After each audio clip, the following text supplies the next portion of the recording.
There has never been a leak from an active terror organisation on a scale even remotely like this.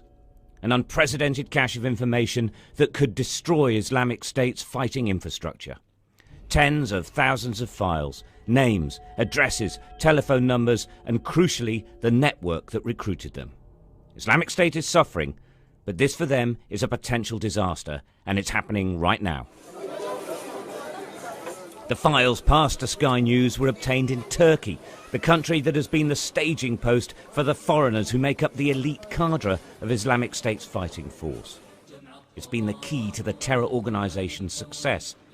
Ideologically driven jihadists programmed to follow orders and commit acts of brutality to divide communities and to take control with blistering speed.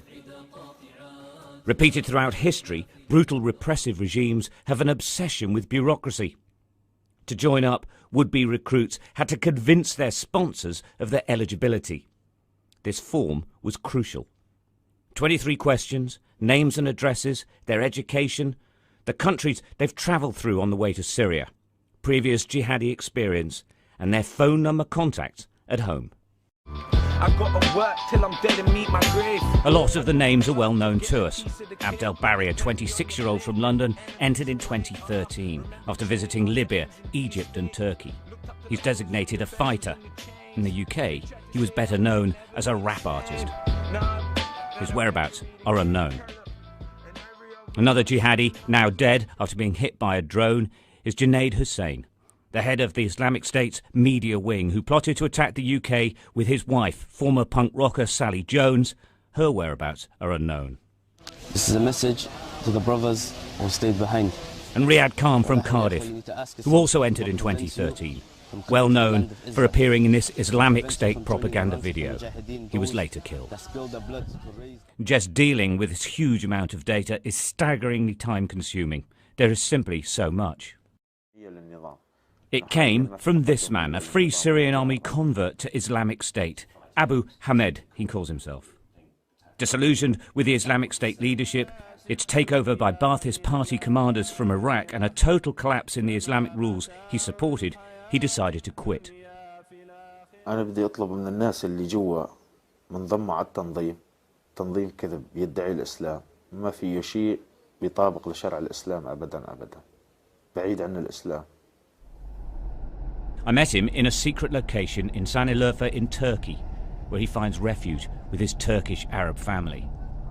He makes 2 points. First, that IS is finished in Syria, and second, that they're working hand in hand with the Syrian government.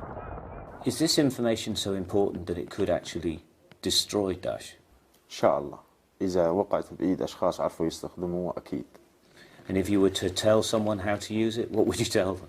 هي معلومات استخباراتية أكيد الاستخبارات هي اللي راح تشتغل عنا. يعني بنصح إنه تتسلم لناس عم تشتغل ضد داعش. الناس اللي فعلا مستنية شيء لتشتغل ضد داعش، مو تتسلم لناس مشان تبيعها وتشتريها وترجع ترجعها على التنظيم. The Islamic State files reveal a very sophisticated system of analysis. Recruits would enter through a series of points across the Turkish border. Joining Islamic State wasn't a case of just turning up.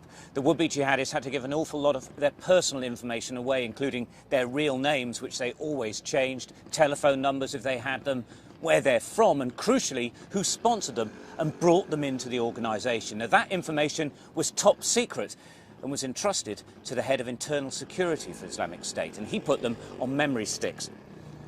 The information on this could bring down the entire network, not just in Iraq and Syria, but across the world, because wherever they came from, if they joined up, it's on here. Our analysis of the files reveal that jihadists have made their way to Syria from at least 51 nations across the globe. Many, of course, have now returned home. From the attacks in Tunisia through to the Bataclan theatre massacre in Paris, it's clear that the Islamic State is attempting to move its base of operations abroad. The security services are right now warning of more high-profile attacks. And these files are simply the best intelligence that's ever existed about Islamic State. It's certainly the best they could hope for. Stuart Ramsey, Sky News, on the Turkey-Syria border.